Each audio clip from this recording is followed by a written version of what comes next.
This video walks through how to download and install Anaconda, the 2024-02 release. That is the February 2024 release. So we go to anaconda.com/download, click skip registration so that you don't get annoying email, and click the download button. And I'm using Chrome, and we see that Anaconda 2022-04 is downloading for me. And now it's done. So I will pull up my file manager in my download directory. Here we go, and here is the installation program that I've just downloaded, Anaconda3 2024.02. I'll double click that, and there's a certain amount of waiting involved as you're doing this installation. I'll clip out some of the waiting time. Here we go. So, welcome to Anaconda3 2024.02 setup. Mostly we're going to choose defaults here, so I'm going to click Next. End user license agreement, I'm going to click I agree. Installation type, I'm going to install it for just me, which is, I'm the only user of my machine anyway. So I'll take the default and click Next.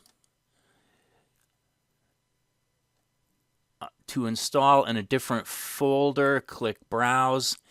I'm perfectly satisfied with the default, which in my case is Users, J. Ostland, Anaconda 3. So I'll take the default and click Next. Create Start Menu Shortcuts. I do want that to be checked. Add Anaconda 3 to my path. It says this is not recommended. I'm going to leave it unchecked in case I have other versions of Python available on my system that I already use. Register Anaconda 3 as my default Python version 3.11. I will go ahead and leave that checked. Clear the package cache upon completion. Recommended, recovers some disk space. You can go ahead and check that.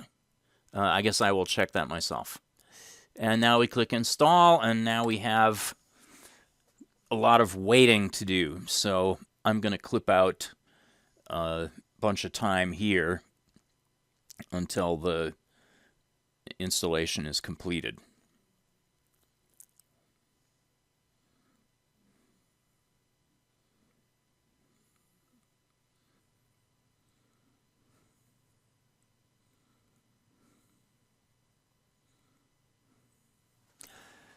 All right, finally we got to installation complete. For me, that took about 5 minutes. May take more time or less time for you on your machine.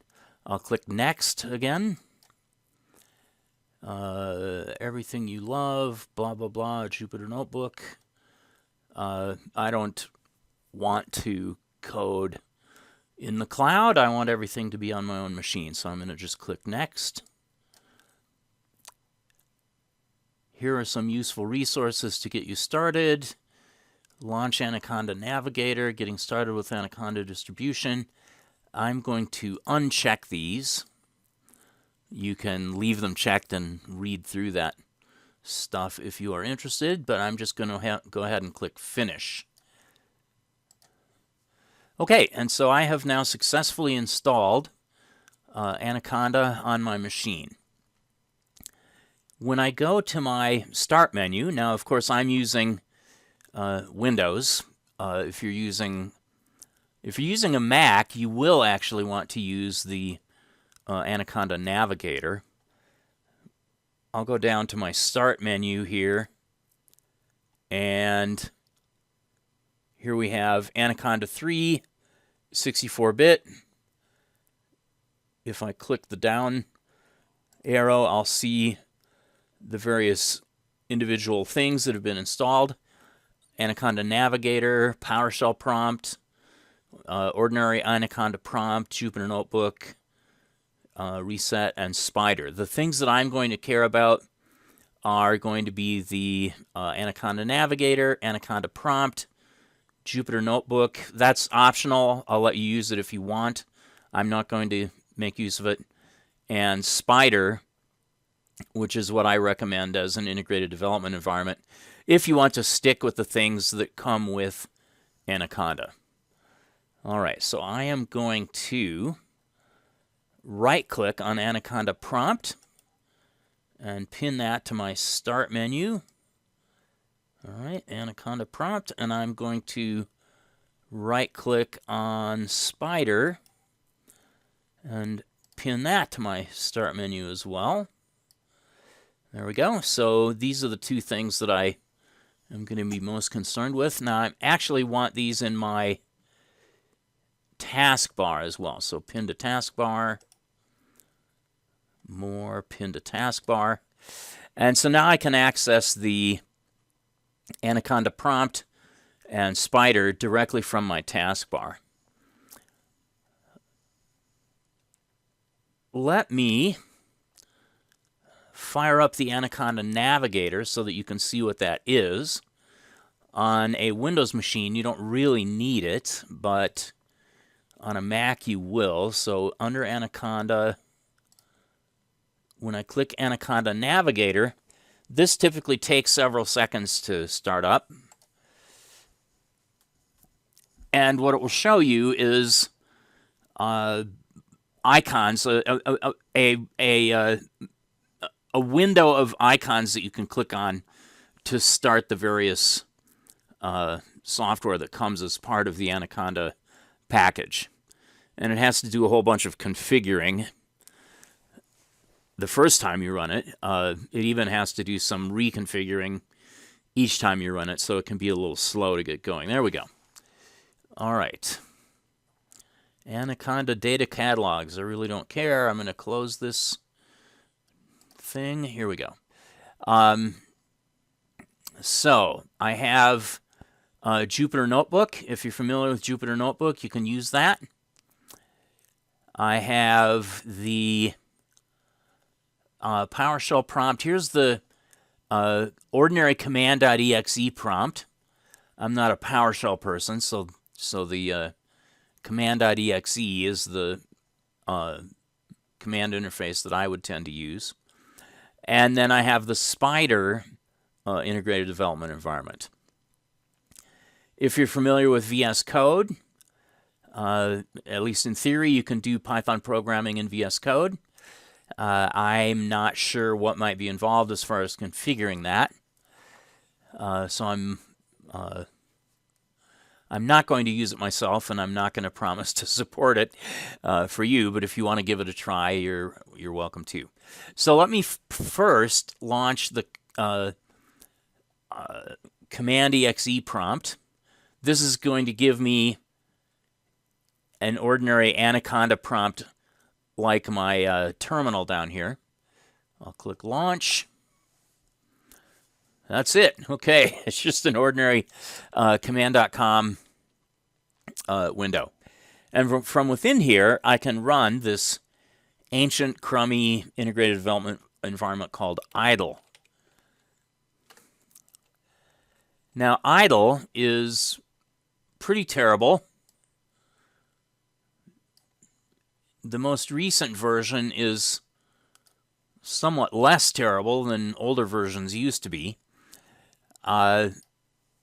You will almost certainly want to use Spyder instead, or possibly Jupyter Notebooks or VS Code or whatever.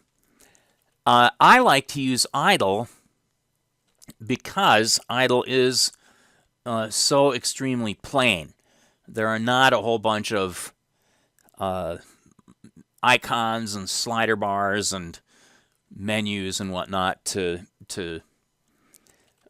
get in the way of just talking about plain old Python. All right, the three greater than symbols over here on the left, that's my Python shells prompt.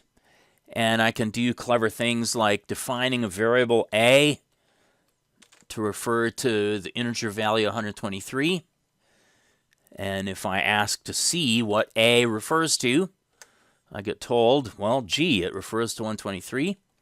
If I ask what B refers to, I haven't established B to refer to anything, so I get told that B is not defined. Okay? If I want to get out of the idle integrated development environment shell, I can say quit with parentheses, and that will get me out. I'm asked for confirmation. I'm going to say OK, and now I'm out. Okay, so that's the command.exe prompt. Let me launch Spyder. This also is going to take some time to come up, but it's a nicer interface than plain old idle. Spyder version 5. Load, load, load, load, load, load. And here we go. It came up on a different screen for me, but here it is. And what idle has is an editing window in the left half of the screen and the interactive shell window in the lower right part of the screen. This is the so-called console window. So over here in the console window, I can say A gets 123 and display the value that A refers to, display the value that B refers to, and I get told B is not defined. I can quit by clicking the X in the upper right corner, or I can say File, Quit. The advantage of having the code file in the left side, as well as the shell in the lower right side, is that you can write programs and see what they do when they run, all on a single screen. Let me erase all this mess that's currently here. This is in a file called temp.py. .py is the extension for program code. And let me, in my code file, say A gets 123. Now, when I say gets, that means the single equal sign. And now I'm going to print the value of A. The print function is how you can display values onto the user's terminal. In this case, that means the console terminal. I'm going to say File, Save. And so now I have saved temp.py. And I can go up here and say Run, Run. And yay! This file gets handed off to an interactive shell. It is executed. The variable A gets created, and the value 123 is set up as the value that A refers to. And then when we print the value of A, we get 123 displayed as output. Okay, so there's a lot more to know about Spyder, but that's a very brief introduction. I'm going to exit from Spyder now. Okay, and I'm going to also exit from the Anaconda Navigator. All right, so since I have the Anaconda prompt in my taskbar, and I also have Spyder in my taskbar, on Windows, it's easy for me to launch those things. On a Mac, you'll need to pull up the Anaconda Navigator and launch these applications from within the Anaconda Navigator. Okay, so that is